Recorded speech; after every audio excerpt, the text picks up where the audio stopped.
Pois é, agora nós vamos ver os tipos de espíritos que vão se manifestar numa reunião mediúnica. Eu mudei as cores aí, porque vamos lá, os orientadores são os espíritos que vão nos orientar. Isso também é muito importante, o médium desdobrado, porque o médium desdobrado vai estar em contato o tempo inteiro com o mentor dele. E esse mentor, muitas vezes, vai fazer esclarecimentos prévios a respeito do atendimento. Né? Ele vai dizer, olha, nós vamos atender um espírito assim, assim, assim, ou eu estou na faixa da pessoa tal que foi evocada, né, que está com esse tipo de problema, tem um espírito assim, assim, assim, acompanhando-a, né, e aí é importante observar esse detalhe, às vezes detalhes técnicos, né, olha, é um feiticeiro e está com um chocalho na mão, então é importante desarmar esse chocalho, tirar, né, porque é onde ele está ancorando o poder. Então tem às vezes orientações bem pontuais mesmo, que são muito importantes, o trabalho rende muito mais, né. Eu já vi situações de grupos que não gostavam disso, porque achavam que assim interferia na doutrinação, né, no esclarecimento. Eu acho, particularmente, que é uma coisa meio orgulhosa, né, de eu tendo médiuns confiáveis e que possam falar e me ajudar na orientação, quanto mais melhor, né, porque, como o Ricardo falou, é um trabalho de equipe. É, é um trabalho importantíssimo isso, né? Porque eu costumo esquecer ao longo da semana e do tempo as reuniões, os espíritos que são atendidos, né? As características deles, mas quando a gente tem oportunidade, né, de descrever, eu me recordo aqui, né, várias situações, eu repasso essas informações. Olha, estou percebendo um espírito vestido assim, trajando em sua mão determinado instrumento, não é? Uma vestimenta da Idade Média, tem a postura de um religioso. Então, são detalhes importantíssimos, não é? Que vão nortear, né, todo o trabalho de acolhimento, né? E eu fico triste saber também, igual você está falando, Arnaldo, que a gente encontra muita resistência a esse tipo de trabalho por afirmar que não se alinha com a doutrina, né? Porque nós estamos em constante evolução, a humanidade está em evolução, o conhecimento se engrandece a cada dia, né? Então a gente tem que contribuir de todas as formas para que a ciência e a espiritualidade façam esse caminho de se cruzarem e caminharem juntas, né? Não é só conhecimento, né, que liberta, não é o autoconhecimento e o amor que a gente vivencia, né?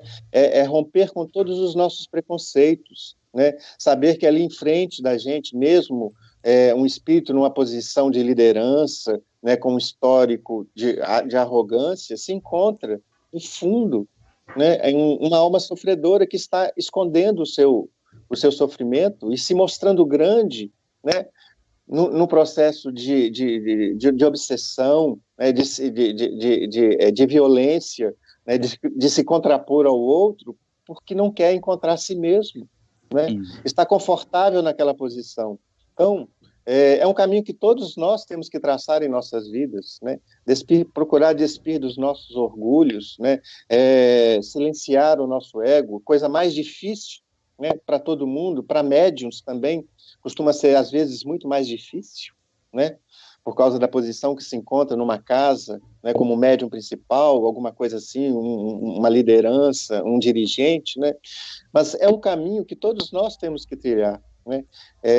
Procurar se reconhecer, né, pequeno, né? Reconhecer os seus erros, para que a gente tenha autoridade nesse acolher, né, com dignidade, né, todos que se manifestam ali numa reunião mediúnica.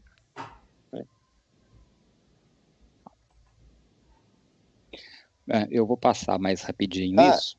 Só mais uma parte que eu poderia passar, porque no início você falou ali, né, dos orientadores, né, dos nossos mentores, né, durante muito tempo, mais de anos, né, eu sentia a presença do meu mentor, mas ele não se identificava, né? Então, eu passei muito tempo, né, sem conhecer o meu mentor, mas ele sempre presente, mas de uma forma que eu não identificava. Sentia, mas não o enxergava, né? E eu tive a sorte, né, de um dia desses, fora de uma reunião mediúnica, fazendo uma atividade completamente diferente, entrei num transe, me veio, ele se apresentou para mim e foi de um momento de muita alegria, né, reconhecê-lo, ele me deu o seu nome, e a partir daí, esse carinho, né, em que ele se apresentou para mim, eu acho que estreitou mais ainda os nossos laços. Eu procurei saber quem ele era, procurei a história dele, e hoje, cada vez mais, eu sinto mais presentemente na minha vida, né? Então, eu tive a sorte, né, dele se revelar assim, porque eu sei que às vezes, né, a gente passa muito tempo, muitos anos, né, tem médios que contam quanto tempo, né, 20 anos aí, né, sem conhecer efetivamente o seu mentor. E tendo a oportunidade, né, esse prêmio, né, que eu considero essa alegria, né, me ajudou muito, né, nesse processo de confiar em tudo que estava acontecendo ali comigo. Eu acho que ele sentiu a minha necessidade, né, e se revelou para mim, porque parecia que eu estava precisando, né? Eu sempre tive essa característica de duvidar demais, de ser muito racional, de achar que as coisas eram da minha imaginação. E ele se apresentando, se revelando, me deu mais assim, confiança, né, para continuar adiante. Muito bem. Pois é. Então, olha só, eu separei por cores, começando com o verde aí, ó. Bom, ainda nos orientadores, que eu esqueci de falar, tem os mentores, tem os mentores da casa, tem os mentores da reunião, os mentores do médium e tem os trabalhadores auxiliares, né, que não são mentores diretos, mas que participam, que às vezes se manifestam, né, dando orientações e fazendo limpeza, os guardiões, tem muitos espíritos nessa categoria aí. Volta para o slide, Maria, por favor, que eu não estou vendo. Aí.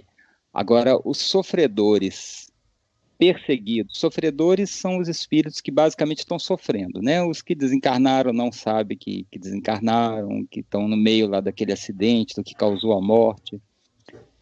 Os perseguidos que estão se sentindo perseguidos mesmo, né? Por outras entidades, por outros espíritos, por pessoas, né? Achando ainda que estão encarnados. Crianças, às vezes acontecem, né, manifestações de crianças.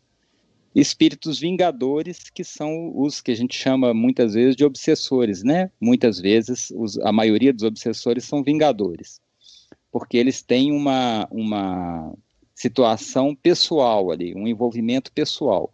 Eles querem se vingar daquela pessoa que, de alguma forma, em outra existência, os atrapalhou, né? Eles se sentem lesados e querem se vingar. Esses espíritos, eles são, aí acho que depende muito da característica de cada dialogador. Para mim, esses são mais fáceis de atender. Por quê? Porque eles têm emoção. Então, quanto mais tiver emoção no espírito, mais fácil lidar com ele, porque você joga essa emoção, né? Você pode falar também da sua emoção e sentir e mostrar para ele a dor e deixá-lo falar dessa dor, né? Colocá-lo em contato com essa dor, deixá-lo desabafar, e ele já está em contato com o coração. Então, fica mais fácil amar e receber amor. Os próximos, volta para mim, Maria, por favor. Ah, sim, só um minuto. É porque eu estou copiando as perguntas aqui. Tá. Os viciados em drogas são espíritos complicados, né? Drogas de qualquer natureza, principalmente quando eles estão sobre a influência da droga e vão se manifestar naquele caso. Aí é difícil o diálogo, né? Porque às vezes o cara está completamente embriagado, ele está numa loucura, né? Um uso de cocaína, de crack. Então, no momento que ele é atendido nesse estado, é mais um trabalho de acolhimento, de encaminhá-lo para um hospital, né? De colocar algum medicamento, né? Fazer a sugestão de uso de algum medicamento e colocá-lo para dormir. E o amor vai dentro, né? Porque não adianta muito a conversa amorosa, porque muitas vezes ele não tem condição de receber naquele momento. Ele pode ser tratado e oportunamente medicado voltar mesmo, para a reunião. Sim. Agora, espíritos levianos, perturbadores da ordem. Perturbador da ordem é aquele espírito que chega lá do lado de fora e fica batendo tambor, fazendo bagunça, né? Eles querem fazer bagunça. Levianos, aqueles que querem bater papo, não estão afim de nada, né? Materialistas, aí não acreditam em nada. Os intelectuais, nada espiritual, né, que eu estou falando. Intelectuais que vão tentar levar o diálogo para a questão mental, né? Vão discutir assuntos e filosofar e coisas desse tipo. Os juristas que vão também tentar levar para esse lado da justiça, mas a justiça pouco profunda, né? Os religiosos que vão também, às vezes, ficar presos na questão religiosa. Então, vamos imaginar, eu recebo um rabino, um pastor, um padre, né? Alguém da hierarquia da Igreja Católica mais elevada. Então, é um pouco mais difícil, porque essas pessoas, esses espíritos que eu falei aí agora, eles já têm convicções mais fortes, então não é tão fácil, ele não está na emoção, ele está preso, às vezes, num determinado papel ou numa determinada postura. Então, é um pouquinho mais difícil. Pode voltar, Maria. Aí agora vem os executores. Executores são aqueles espíritos que eles vão fazer, né? Me mandou fazer, eu faço. Os vampiros, os que se aproximam das pessoas para sugar energia, aí em vários níveis, né? Pode ser com comida, com bebida, com sexo, com vários tipos de prazer, energia vital. Os justiceiros, que são espíritos que se arvoram do direito de serem braços da lei, né? Então, eles vão punir as pessoas que eles acham que precisam ser punidas. É um código, né, que só enxerga para frente. Ele não olha, por exemplo, o que ele fez. Ele está vendo e ele pode matar, se for o caso, né? Estou falando de um encarnado, porque ele está fazendo justiça. Então, para ele não é crime, ele está só sendo, quase que assim, para ele um instrumento até divino de fazer a justiça. Os feiticeiros que trabalham com magia, né? Em várias culturas, eles vão fazer feitiçaria, eles vêm com talismãs, amuletos. Os zoantrópicos, que vêm com outras formas, né? Formas não humanas, forma de lobo, forma de lagarto, de cobra, eles se manifestam dessa forma e estão, às vezes, presos nessas formas. E os mistificadores, que aí vão aparecer como mentores, como orientadores, mas, na verdade, não são. Eles são difíceis até certo ponto, porque eles costumam ter mais emoção também. O zoantrópico é mais complicadinho, porque às vezes ele não consegue nem falar. Né? Dependendo da situação, vai ser mais choque anímico mesmo e não vai ter jeito de conversar com ele. Né? Mas é possível, com indução, com energia, né, com sugestão, que ele consiga recuperar até a forma humana durante o atendimento, né, e se comunicar. É só um pouquinho mais difícil. Eu entendo o seguinte, né? Apesar de todos os tipos, né, de espíritos que se manifestam, né, dessa classificação, né, embora a conduta, né, de quem está acolhendo possa ser diferente conforme o caso, né, em todas as situações é importante, né, essa questão, né, do desdobrar consciente, do repasse das informações para quem está ao lado, né, que vai assumir a função de estar acolhendo, Mas, sobretudo, eu acho que o mais importante, né, é a empatia mesmo, é tentar se colocar no lugar de quem vai se manifestar, né? Sem preconceitos nenhum, sem tentar julgar de maneira nenhuma, porque na base de qualquer forma de se acolher, né, mesmo que seja simplesmente um choque anímico, mesmo que seja uma medicação, um copo d'água, uma roupa, um banho, né, que o espírito sofredor ou qualquer tipo esteja precisando, né, um diálogo na questão do amor, do sentimento, um religioso, por exemplo, que está com um espírito raivoso, né, se você entrar no mérito de discutir com ele religião, posturas religiosas, recitar versículos, né, aforismas religiosos, não vai dar certo, porque ele sabe muito mais do que você, né? Então, na base de tudo, né, é sentir o que está acontecendo, é o amor mesmo, né, que faz acolher cada um conforme a sua necessidade, a sua individualidade, né? Não há fórmulas pré-determinadas para acolher um ou outro tipo. É claro que existem técnicas, né, que têm que ser estudadas, que têm que ser desenvolvidas, trabalhadas, experienciadas, mas é na base do sentimento, de sentir mesmo, né, a entidade que tanto o médico, sem preconceitos, quanto quem conversa, né, que vai ser intuído, direcionado, inspirado e vai sentir o melhor caminho a tomar com aquele ou com qualquer outro tipo de entidade que se manifesta. Não é mesmo? Ricardo e Arnaldo, muitos agradecimentos aqui na live por vocês estarem compartilhando a experiência, pela serenidade com que vocês estão transmitindo aí as vivências, né?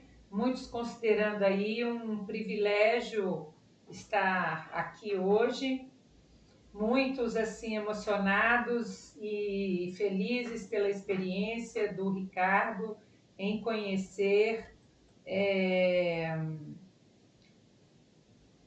o seu mentor espiritual, né? Tem muita gente aqui agradecendo o compartilhamento dessa experiência.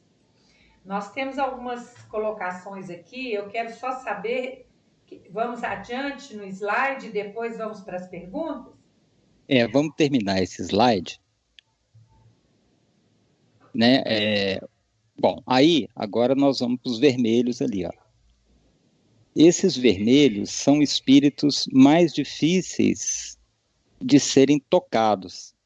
Essa que é a dificuldade, por isso que eles estão vermelhos. São espíritos que já desenvolveram muito a intelectualidade, a força mental e que congelaram o coração. Então, é mais difícil, assim, eu falar de amor para uma pessoa dessa, eu amar, e esse amor tocá-lo, dá mais trabalho. É possível, porque cada um desses é um de nós, né? É uma pessoa como a gente, que tem sentimentos, às vezes sepultados, às vezes congelados, endurecidos, mas que são verdadeiros. E o amor é a força mais poderosa que existe.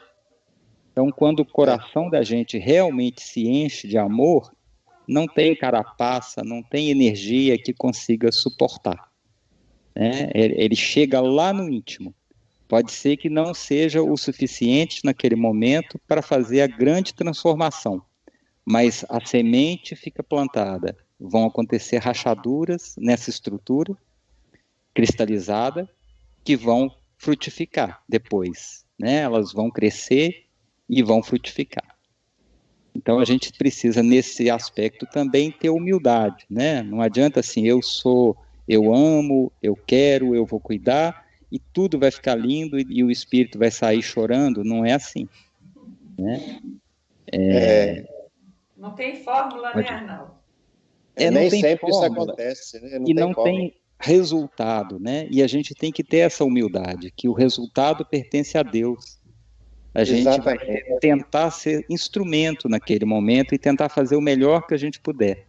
Mas como o outro vai receber, o tanto que ele conseguir assimilar, aí já não é mais comigo, né? Já não é mais com o grupo, é com ele. E esse momento, esse livre-arbítrio de receber e se deixar tocar, a Joana de Ângeles fala uma coisa muito bonita, que é assim, a única inexorabilidade, né, a única coisa inevitável que existe na vida da gente é a plenitude. O tempo que a gente vai gastar e a quantidade de dor que a gente precisar para chegar nisso, que a gente vai precisar para chegar nisso, aí depende de cada um, né? Mas as sementes estão lá. Exatamente. É igual você falou. Eu me recordo de alguns espíritos nessa situação, né, que foram trabalhados comigo, né, em que eu repassava essas informações. Olha, o espírito está assim, endurecido, fechado, né? O trabalho vai ser apenas de, igual você falou, gostei dessa palavra sua, provocar uma rachadura, né? Porque muitas vezes, não muitas vezes, nessas situações, né, o espírito ele sai pouco mudado ali da reunião, mas essa rachadura vai facilitar a ação da espiritualidade, ou no tempo dele, ou no tempo de Deus, quando tiver que acontecer.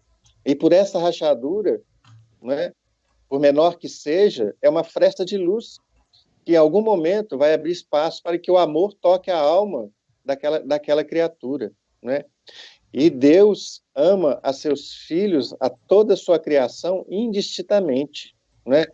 Eu li recentemente, hoje, no livro Pensamento e Vida, de Emmanuel, o último capítulo, capítulo 30, que fala, né, sobre o amor, né, que Deus ama da mesma forma, né, um verme que rasteja na areia, quanto o arcanjo que está ao lado dele, estimulando, aguardando, né, o tempo do seu despertar.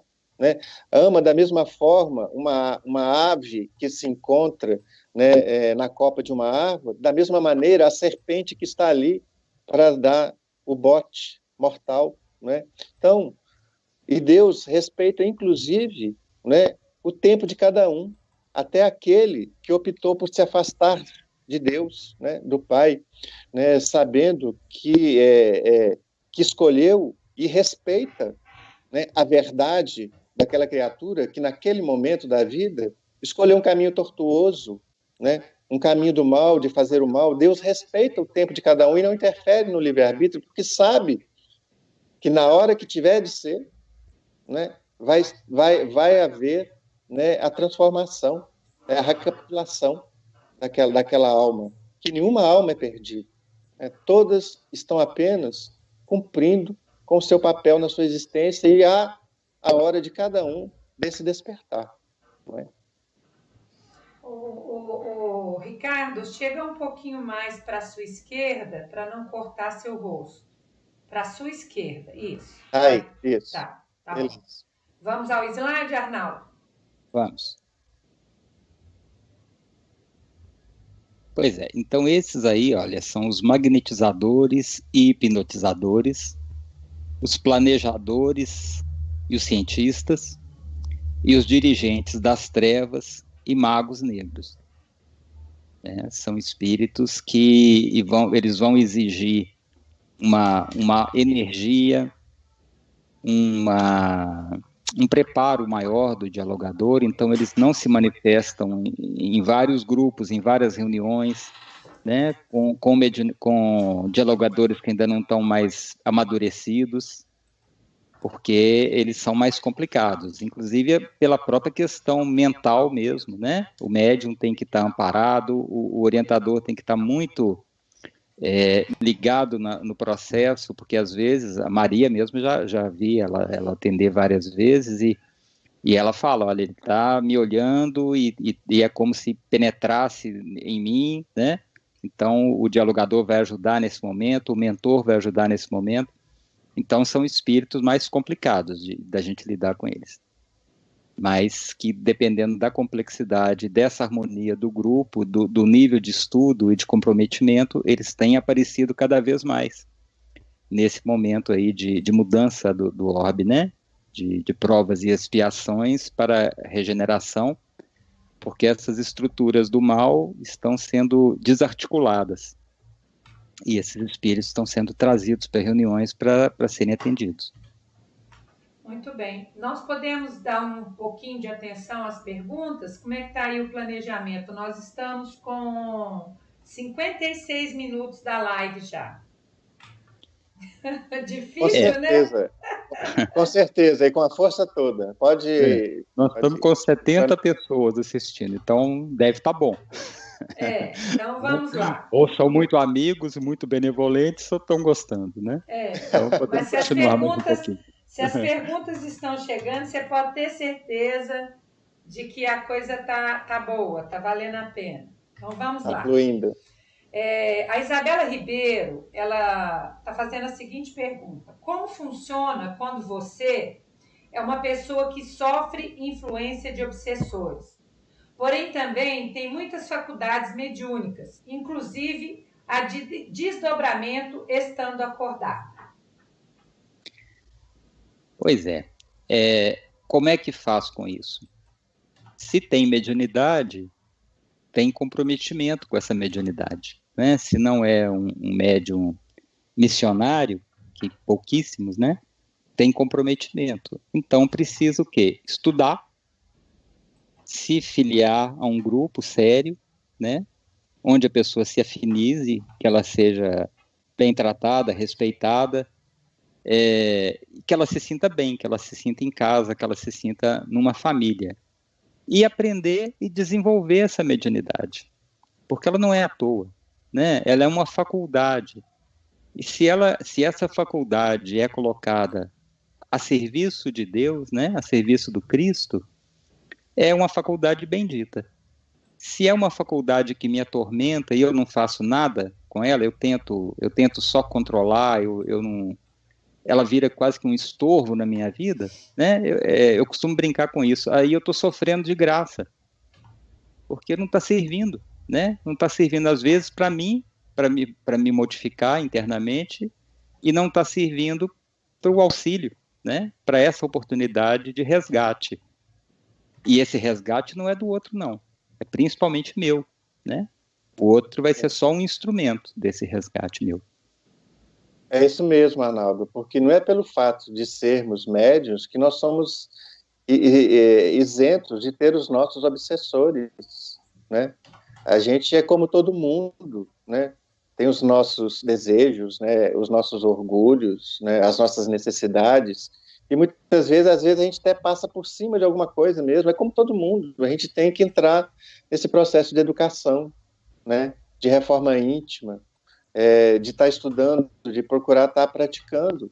E como somos médiums, né, somos um canal aberto. Em um momento ou outro do dia, ou do nosso estado íntimo, a gente vai sintonizar com um lado ou com o outro, né? Então a gente tem que estar ciente disso, mas não perder a fé, não perder o foco, perseverar no nosso trabalho e chamar esses nossos companheiros que se manifestam no dia a dia, que às vezes a gente busca, a gente entra numa casa, ou mesmo já aconteceu comigo, né, pacientes, identificar processos obsessivos, trazer esses espíritos para as nossas reuniões. E, enquanto isso, eles estão conosco, estão querendo ver se a gente está realmente numa proposta de mudança ali, se está coerente, né? Por que você me chamou para cá, né? Então, aceitar isso como uma coisa normal na nossa vida, né? Um momento ou outro, por sermos médios, a gente vai sintonizar assim, a gente não fica livre dos nossos obsessores de uma hora para outra. Então a gente tem que continuar trabalhando, mostrar que a gente está numa proposta nossa e convencê-los a seguirem conosco, né?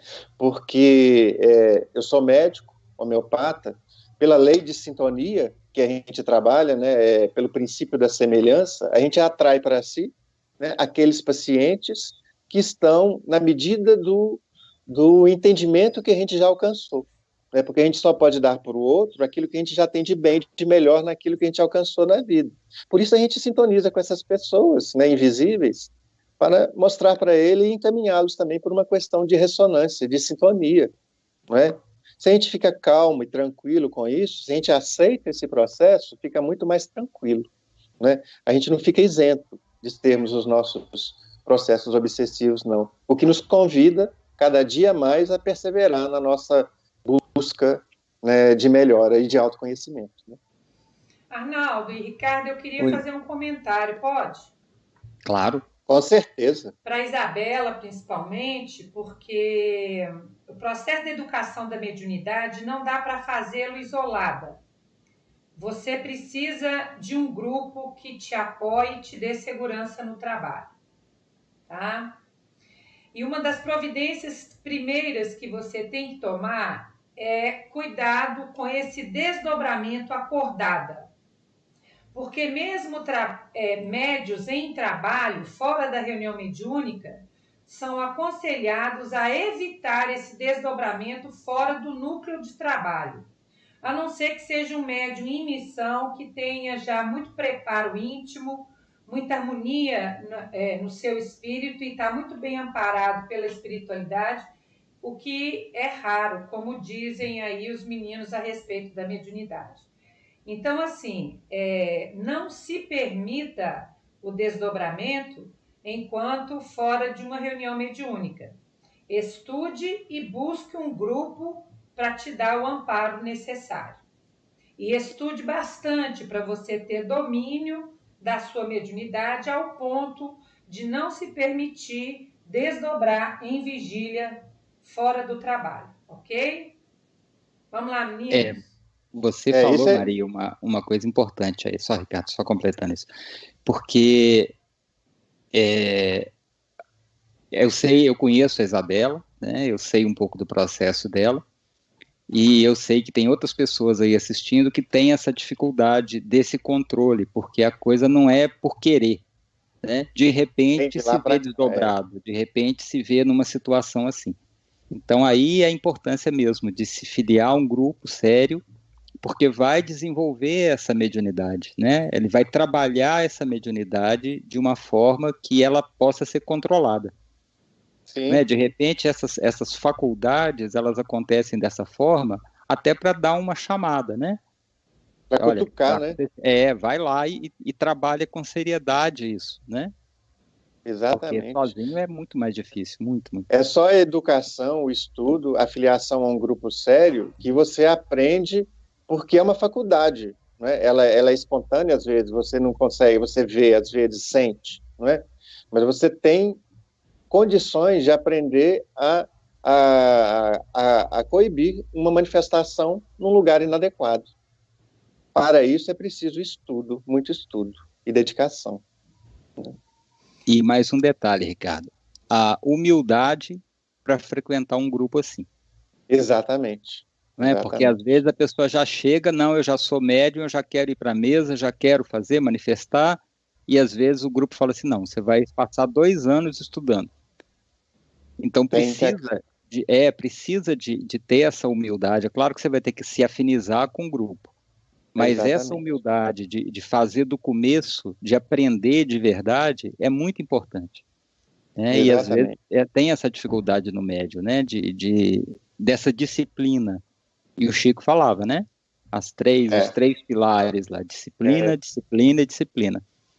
E eu acrescento um outro aqui, lembrando uma amiga nossa do nosso grupo, a Elisa. Confiança, confiança e confiança. Uhum. Se ela está assistindo, ela está rindo agora. E tem uma questão: deixa e persevera o tempo a seu favor. Não é um processo que você constrói com 5 ou 10 anos, não. Você constrói ao longo da vida.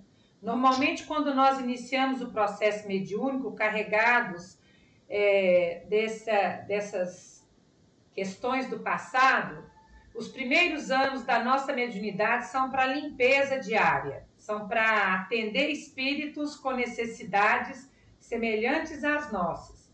E aí, no que você atende, ele é tratado, a sua mediunidade em ação em favor do bem te trata também.